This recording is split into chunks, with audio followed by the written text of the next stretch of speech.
All right, Seth, we have a great guest today. We're going to nerd out with this guest. I'm really excited. This Yo, is Phil Walker. So, not long ago, Phil made a video on Substack, I mean, within the last couple of weeks, and it really took off, which is not an easy thing to do on Substack. And I was lucky enough that it showed up in my feed, and I knew right away, you and I need to talk to Phil. okay, okay. So let's bring in our guest today, Phil Walker. Are you there? I am here. Hi, everybody. How are you doing? Hi, Hey, great. Phil. So nice to meet you. Thanks for joining Likewise. us.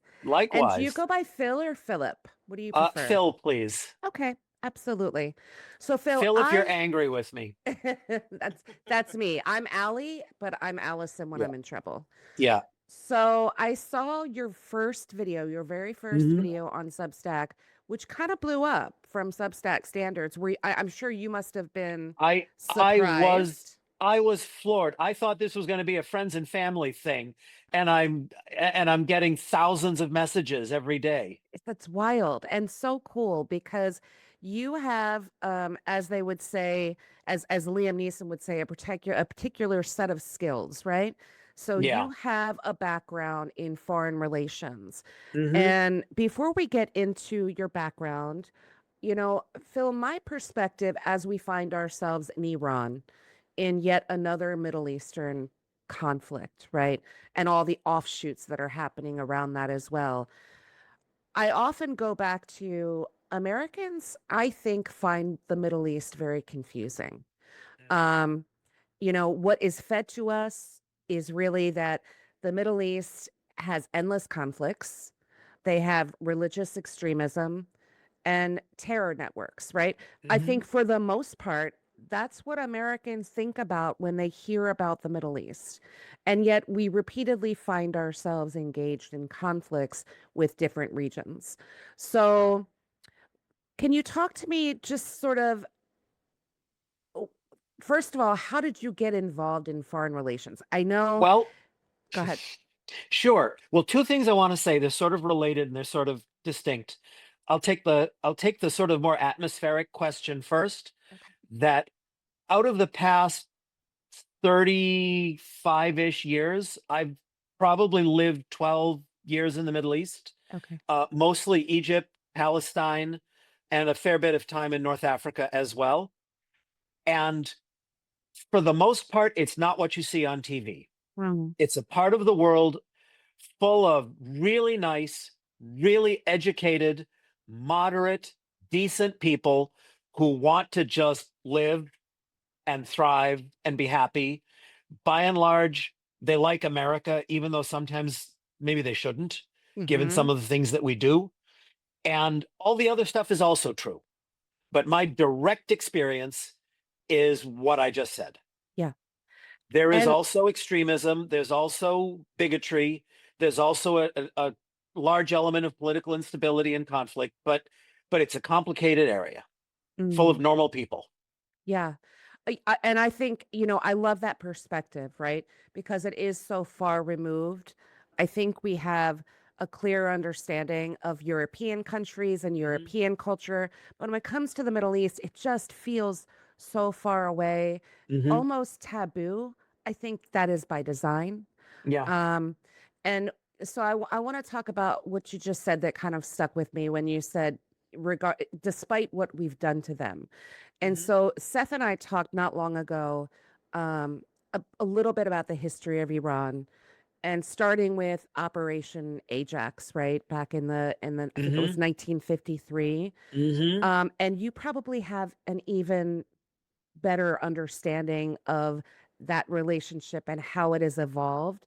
So can hmm you kind of just tell our audience Sure. that Well, background?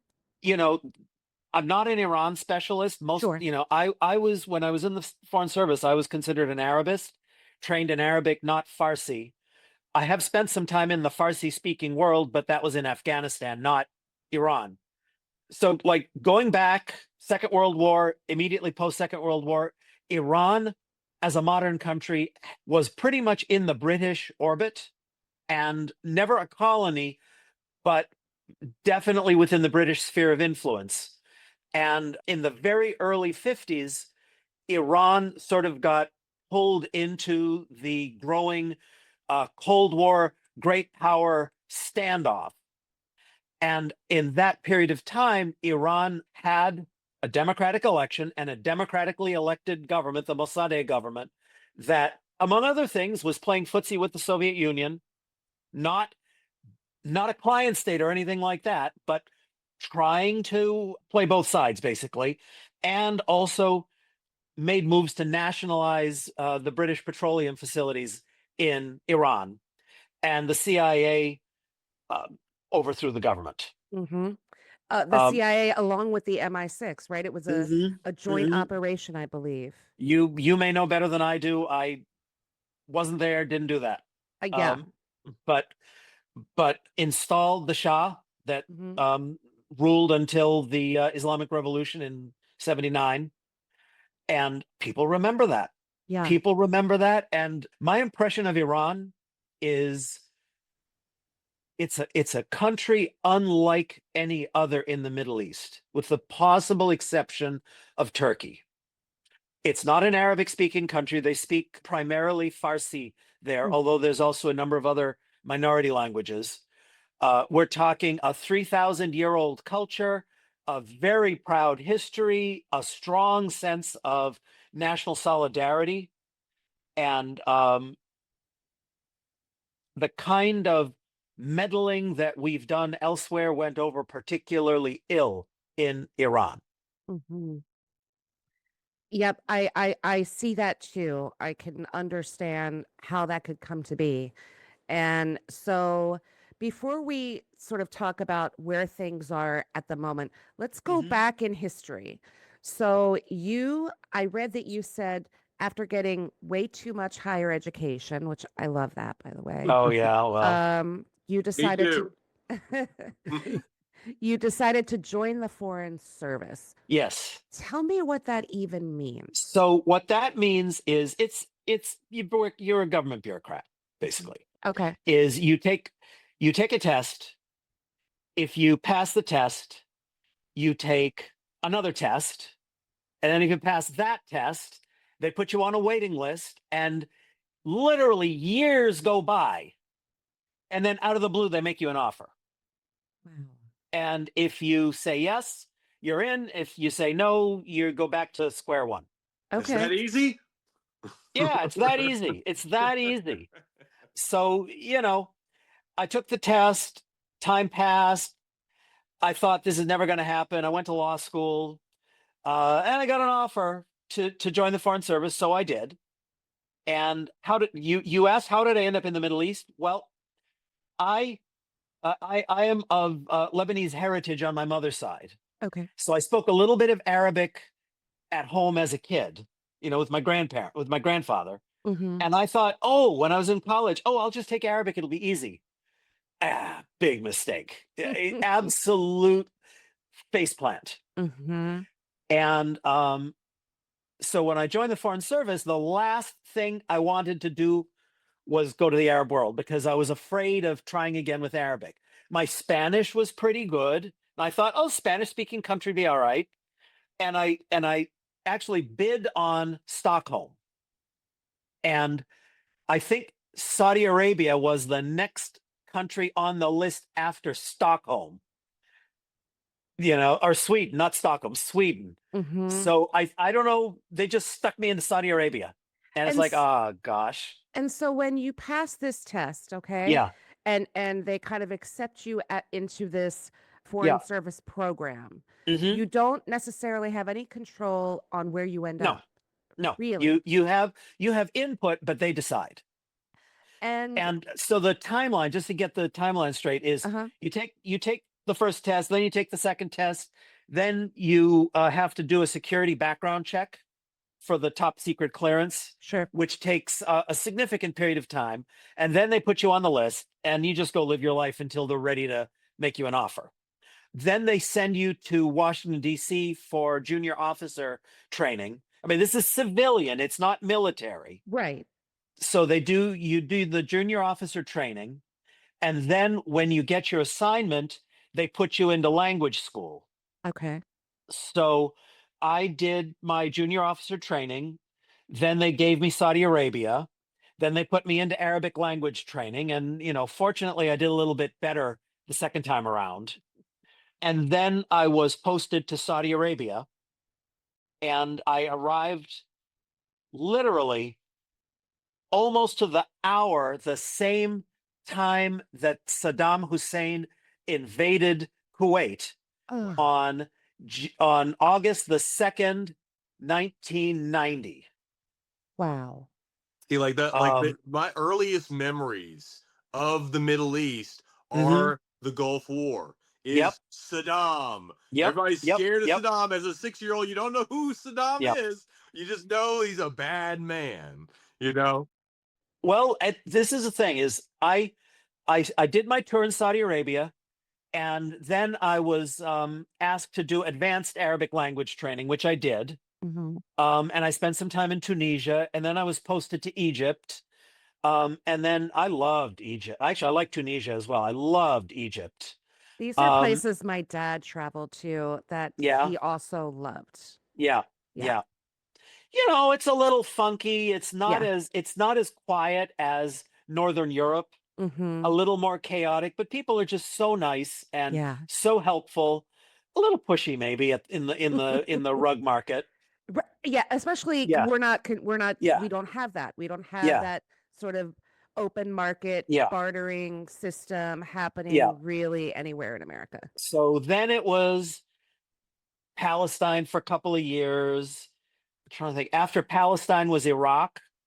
I was a vehement opponent of the Iraq War. Me But- too. But after it was all done, I went to Iraq with the occupation government. Okay. And a funny story on this as well, if you don't mind. No, not at all. Okay, so I was part of a team that was brought in to develop a transition plan to go back to civilian government, because this was literally military occupation. Mhm. And we came up with a plan. The plan was a pretty simple one. Let's have elections Mhm. and then elect a government and then leave. And we were fortunate to discover that the Iraqis were actually really good about record keeping, not with their voter rolls, but with their food for oil program, which was administered by the UN. Okay. And the food for oil program, the food rolls for the food for oil program were a sound basis for an election registry to register people to vote. And then, we determined that it would be relatively easy to have a quick election. Oh, that's wild. So Uh, that was kind of That was in kind of 2003. that Yeah. was sort of their equivalent of our census. Was their Yes, food- exactly. Yeah. Exactly. That's And fascinating. so we took this to the occupation government, and they said, "No way, we don't want to do that." We're like, well, why did you bring us here then? Yeah. The Iraqis wanted to do it. We talked to a lot of Iraqi notables, some of whom were cooperating with the Coalition Provisional Authority. They were on board with it. Basically, everybody wanted that plan. Mhm. The U.S. government said, nope, not doing that. They came up with some other cockamamie plan that failed utterly. Yeah. That's when the insurgency really got started in Iraq.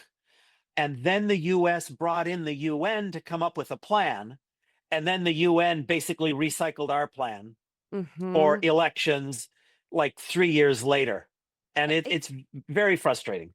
It has to be. And so how did you stay positive, motivated, engaged, seeing all of that bureaucracy that was hindering the ability to really make improvements in Iraq?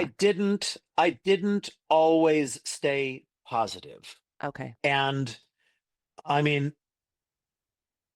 the US government screws up a lot, Yeah. especially in the Middle East. Yeah. The Iraq thing just was unfortunate, worse than unfortunate. After Iraq, I was back in Egypt on a development project which I enjoyed thoroughly. I like being in Egypt. There's nothing controversial about it. It was an Yeah. an interesting legal development project. After Egypt, I was in Yemen for a while.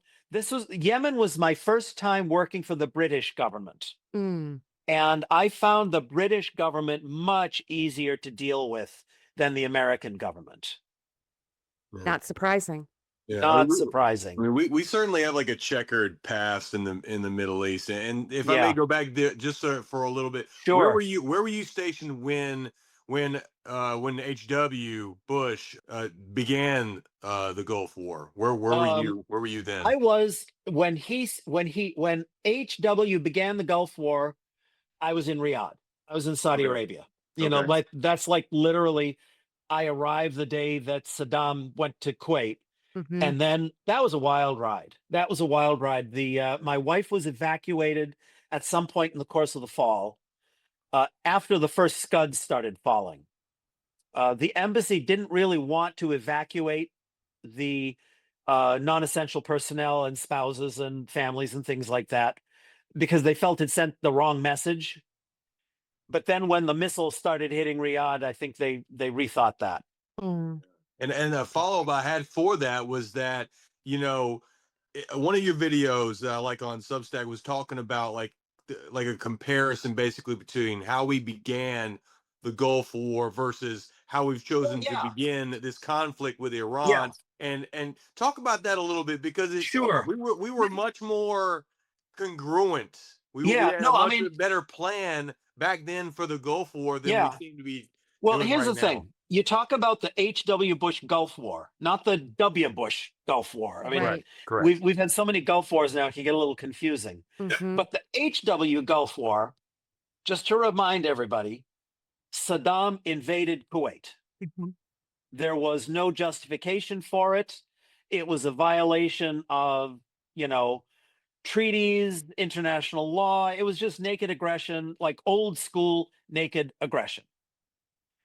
We were not treaty allies with Kuwait, so we did not have like a legal obligation to go to war to defend them. But it was certainly in our interest to do so because oil, because stability in the region, all of that stuff. And we had a right to do it because it was at the invitation of the legitimate government of Kuwait to right a wrong.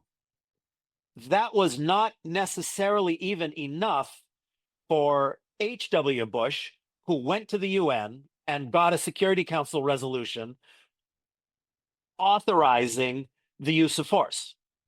So, from an international legal perspective, they were very solid. Mm. And we can talk about what it means, what international law means if you want also, but, then we're really geeking out. Yeah. Or nerding out. I just wanted to obviously I just wanted to contrast and that with and that's where I'm going. What we're doing now. I mean, and this right is now it's so ragtag. What we're doing now is what Saddam did in 1990.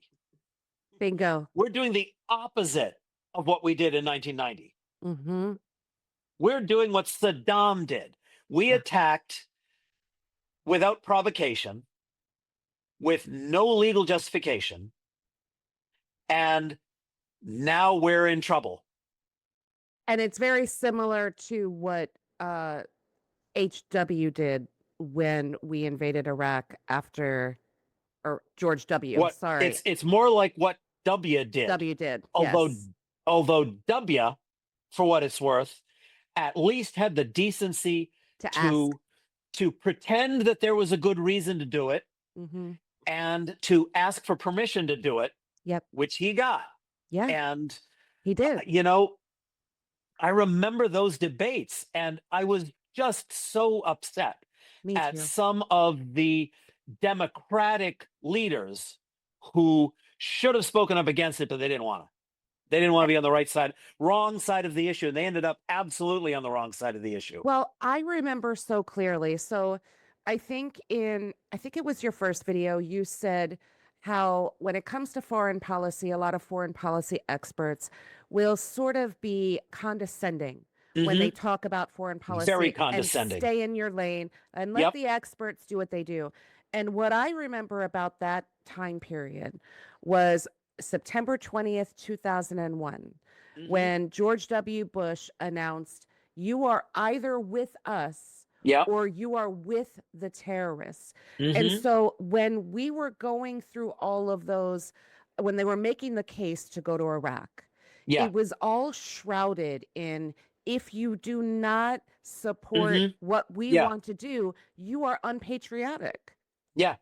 Yeah. No, that it's just outrageous. It It's is. just outrageous. And what makes me so angry, even now, 20 whatever years after the fact, is there's been no accountability. Mm-mm. The folks that fabricated that war, which was disastrous. Like, I could talk all night about it. It was disastrous. We're talking about so many lives lost in Iraq, destabilized the whole region. ISIS, the Islamic State, Daesh, whatever you want to call them, are the direct result of that invasion. So many things went wrong.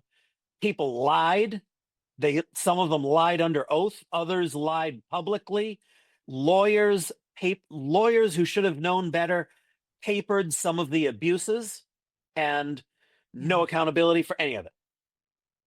So let's go to today, okay? Yes. What's happening in Iran today, and it changes every day, and we don't seem to have a cohesive, clear message, unlike W, right? Yep. They all lied through their teeth, but they did have a very clear, cohesive message They around got their the story straight. justification. Yeah. Right. Right now, every day that goes by is something new. I think just today, Trump, was holding a presser and said that he got a big, beautiful gift from Iran. No context, didn't tell us what it Yeah. was, who gave it to him. I haven't even heard him mention a specific name in terms of who they are negotiating with in Iran. So, Phil, what is your opinion based on what seems to be absolute chaos? My opinion is Trump walked into this war with immense arrogance and no plan to speak of. Mhm. I think part of it is he's losing a step. I'm no fan of Trump, but I don't disagree with no more forever wars in the Middle East. That was probably a wise thing. Yeah, I think we all And agree with that. yeah, and But it's and out the window now. it's out the window. Exactly. I think he is losing a step, and I think he was easily led into this because he's a demented old man. Yeah. And I almost think that the lack of a plan, the lack of an actual plan, is evidence that he was led into this, because if there had been more deliberation and more discussion I'm talking internally in the White House and in Sure. the foreign policy establishment, and if Trump had actually focused a little bit, he might have said this is a dumb idea and not done it. And so the consensus seems to be, Phil, that he was led into this by Israel and Yeah. more directly by Benjamin Netanyahu. Yeah. No, and I believe that. Yeah. You know, I do as well. I will stop a little bit short of saying it's the Israelis doing, because we decided. Yep. And there are lots of pressure groups in the United States and in the world that are always seeking to curry favor with the US administration. We did it. Yeah, You know. we did it. We did it. And I'm a little bit of a armchair Trump whisperer. Mhm.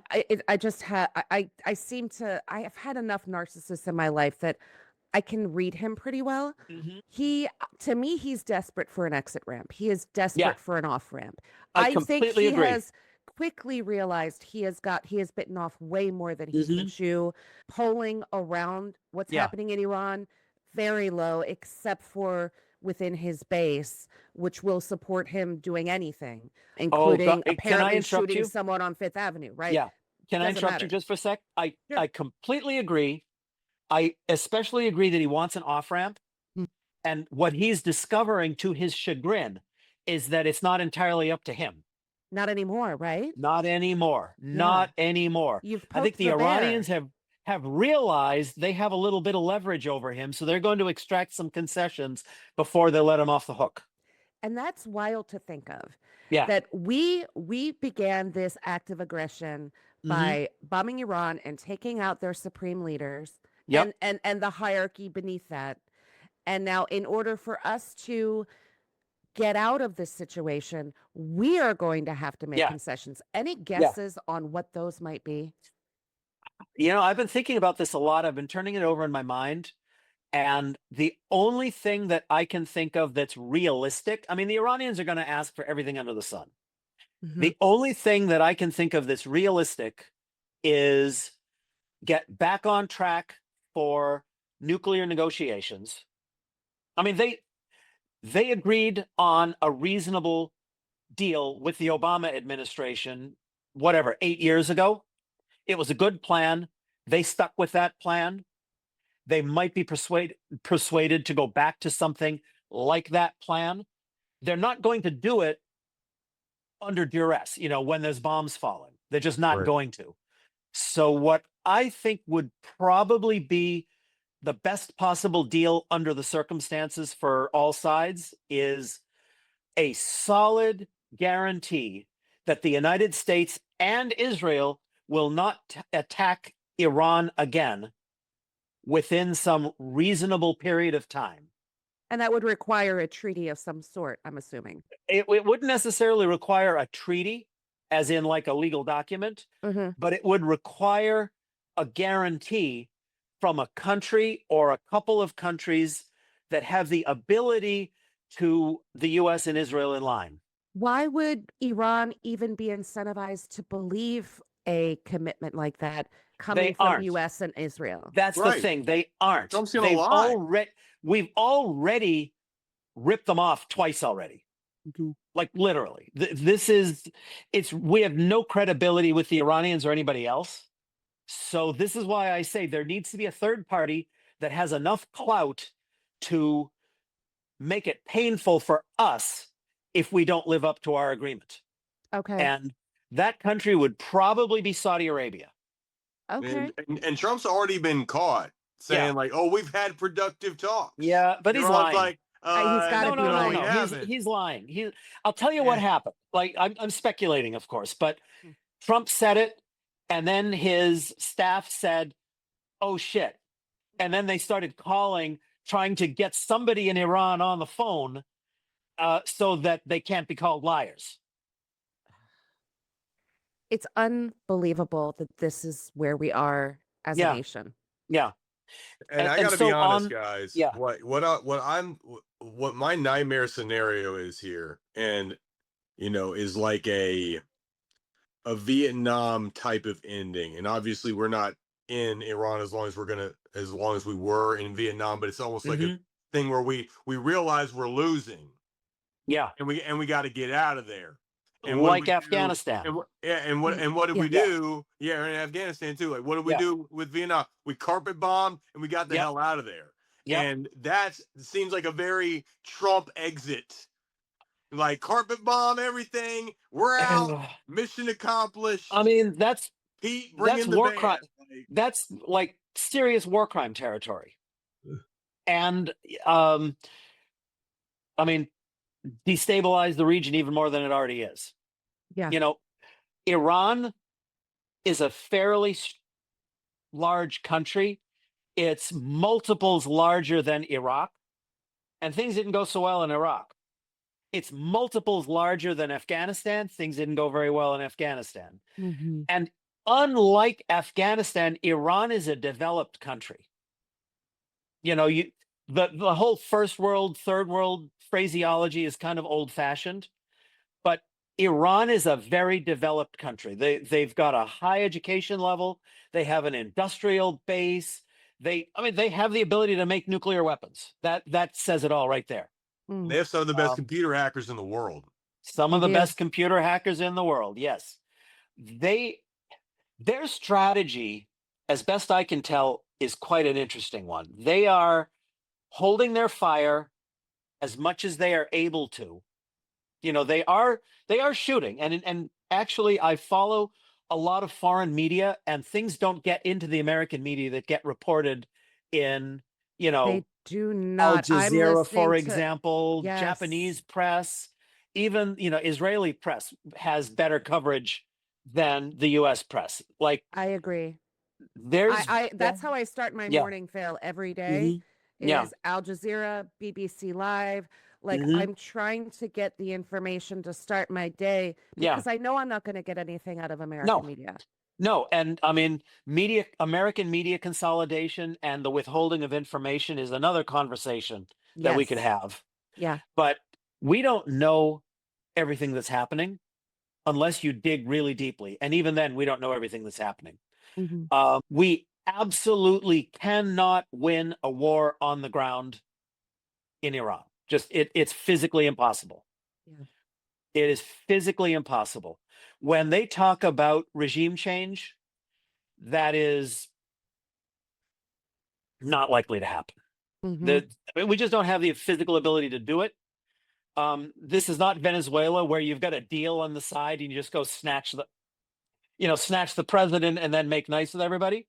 This is an ideologically committed regime with a lot of depth and a systems in place. You kill a leader, they elect another leader. This is Yeah. this is a It's different ball game. whack-a-mole, right? Yeah, yeah. Literally.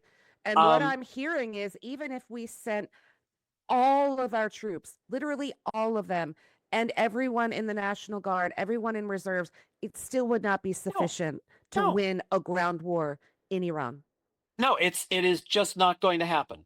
Yeah. What could happen is we utterly devastate the civilian infrastructure of Iran, which would constitute a war crime and would cost tens of billions of dollars and a lot of American and other lives, Hmm. and would accomplish nothing more than death and destruction. You know, that is like a temper tantrum with an armed force, with an armed forces. Yeah. Nothing more than that. I suppose, something I've been thinking about is there's a difference between the American objectives, such as they are, and the Israeli objectives, such as they are. I Mhm. think the Israelis would be entirely happy with utter devastation in Iran Hmm. and destabilizing Iran to such a degree that Iran becomes a regional failed state, And at which Yeah. that would point, be Israel could just kind of slide in there and take advantage one way or the other. well, And from the Israeli perspective, that would be a decent second best for them. I mean, it's a horrible, horrible way to view it, but it preserves their short term security if Iran is weak. Hmm. Now, I have to tell you, like I've been thinking about this a lot with regards to Gaza, that Israel really has gone in a dark, nihilistic direction where Yes. they're not even thinking about a lasting peace in the region. They're thinking about, you know, Domination. just smash their rivals to get 20 years of peace. Hmm. And then when their rivals become strong again, smash them again. But that's not a solution. That's just postponing doomsday, Yeah. because that's not how you make peace. You don't Absolutely. that is not how you make peace. That is just how you postpone escalation of war. And that's another it's It's just it's all shocking so and depressing, horrifying. Phil, but It's also shocking and horrifying. it is. It is. Yeah. It's shocking, horrifying, depressing, dystopian, but also comforting, right? Yeah. To sort of talk about all of these different scenarios and Yeah. potential I mean, motives. I don't really see any silver linings here. Yeah. To my mind, the least bad outcome is Trump finds a decent off ramp. The Iranians allow him that decent off ramp, Mm-hmm. and maybe Trump will be a little bit more cautious of the Israelis in future and take negotiations with Iran a little more seriously. And it would be such a magnanimous act for them to allow Yeah. him. I Yeah. mean, make no mistake, if Trump is able to get out of this situation, Hmm. it is Iran allowing him to Yeah. get out of the Yeah. situation. He can declare it was his, negotiating power and the art of the Yeah. deal, and he can say all of that. He can declare whatever he wants. That's That's not fine. true. That's Yeah. not the reality. He Yeah. has been outmatched, and I think he recognizes that he is Hmm. outmatched. I mean, he talks about escalation, but I notice he's holding back. Mm-hmm.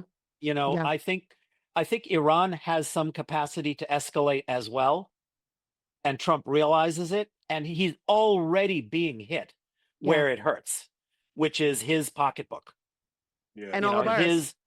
his ability to, extort money from the world is Mhm. compromised by this. All of his billionaire friends, I have no doubt, are calling him day and night and saying, "What's going on? My stock portfolio is tanking." Mm. Yeah, Mhm. and Exactly. speaking of the pocketbooks, the one thing that I think is touching all of us, right, is the price of gas Oh and my how that God. is Yeah. affecting Yeah. every part of our lives and is Yep. slowly Yep. leading to inflation going right back up, Hmm. dieselflation, Hmm. all those things. And I one of your I think your latest video, you've got your solar panel in the Oh back yeah. on your Yeah. farm, and I thought that Yep. was really cool. One, that you had that, but two, kind of tying it back to what we were talking about, Hmm. if America had gone in with green energy and really Oh taken it yeah. seriously Totally. and really built up our industry and Yeah. not, taking steps backward with Uh-huh. electing Trump twice now, I mean, Iran would not be in a Yeah. position to leverage the Strait of Hormuz Yeah. the way that they are doing so.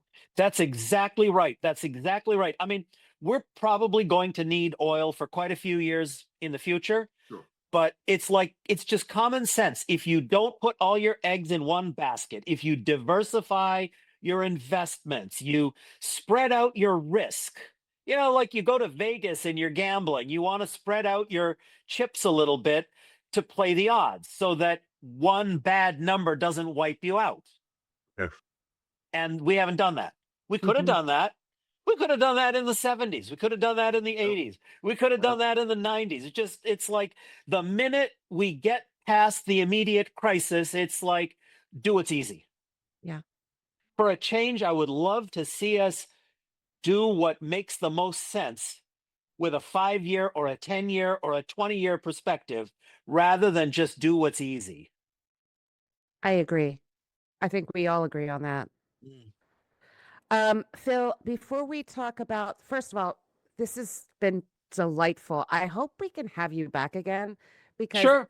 Yeah. these conversations they're they're so vast. There's so much history involved. Hmm. And like I said earlier, the situation changes daily. So it's a lot to try and wrangle, I Hmm. think, for most of us. Sure. So just sitting down and having these conversations and unpacking things a little bit, I find extremely helpful. Did I hear you say you're going to be doing a podcast or you're doing a podcast? No, no, No. no. Okay. I may have misspoken.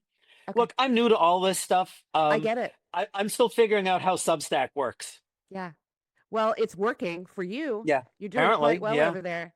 yeah, I mean, I would definitely love to have you back on because I have a feeling, sadly, we're going to be in this yeah. situation for quite some time. Hmm. Potentially, who knows? It could last throughout Trump's presidency and beyond.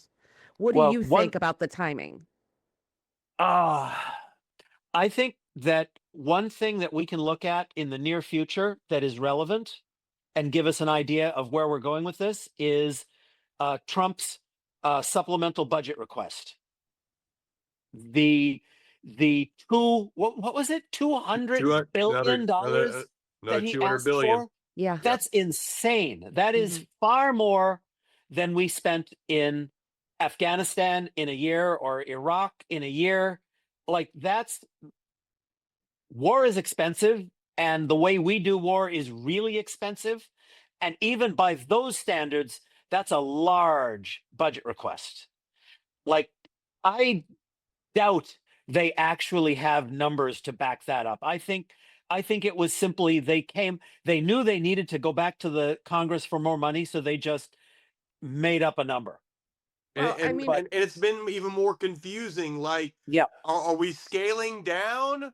Are we Yeah. withdrawing? Because $200 billion doesn't sound like you're withdrawing No, from that a is not damn withdrawing. thing. Well, one of the things that nobody's talking about is the cost to date of this war, or not talking about it much. But we are using $1 million missiles to knock down $40,000 drones.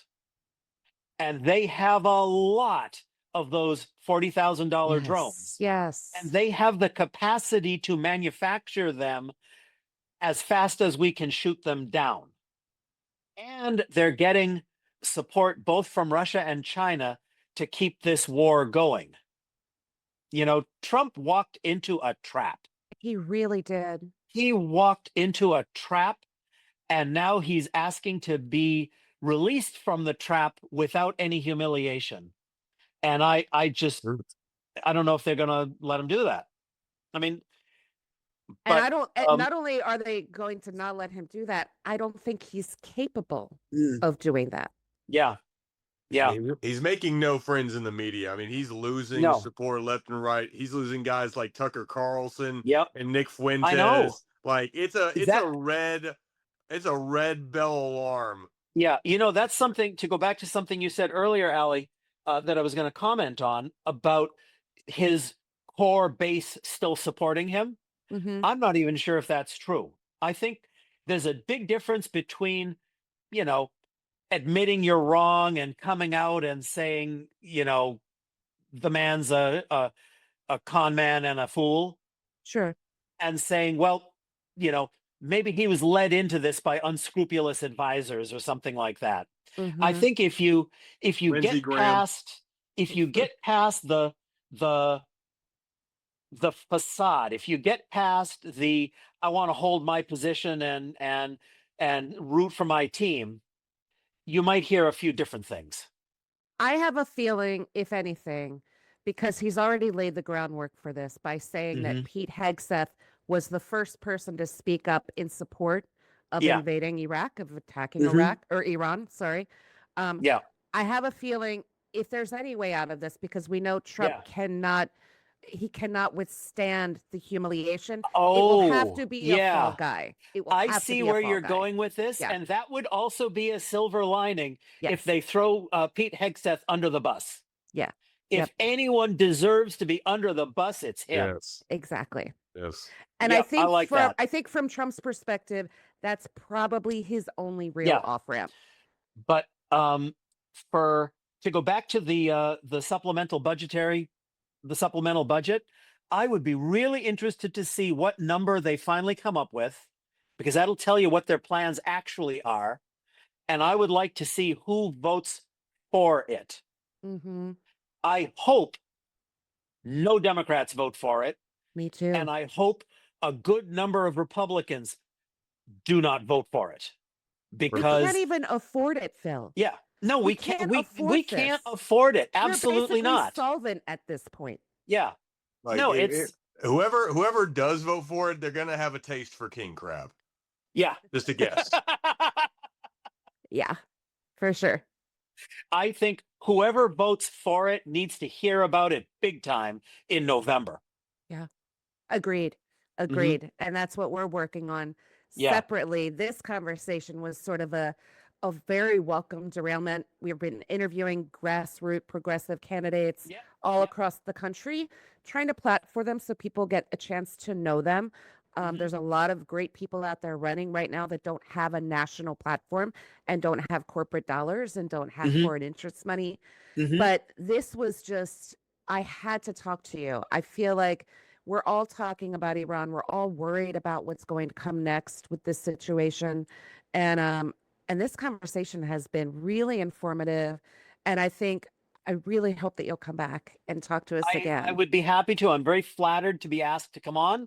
And this has been a lot of fun. Really enjoyed it. Yeah, me too. I'm going to try and get a video out tomorrow. Okay. I've got one of 2 or 3 topics in mind, and I'll probably decide like 30 minutes beforehand and then jot down some notes. Well, Seth and I will both be watching for those. Seth, before we yeah. wrap up, did you have any final questions? I know I No, took up a no, lot I of the just- time. No, I just wanted to tell you thank you very much, Phil, and we're really appreciate your expertise and perspective, man. This was enlightening. Thank you, Seth. Thank you, Seth. Thank you, Ellie. It's been a lot of fun. I really enjoyed it, and looking forward to the next conversation. Yeah, let's do it again. Awesome. Thanks, Phil. Take care, guys. You too. Bye-bye. Yeah. Bye-bye. Well, Allie, that was a fantastic conversation with Phil. I mean, just the breadth of knowledge that he has, obviously being in the Middle East when the original Gulf War went down in 1990. I mean, what an experience that must have been. And it was so great to talk with him about it and also obviously get his perspective on what is going on right now, currently in the Middle East with the war in Iran.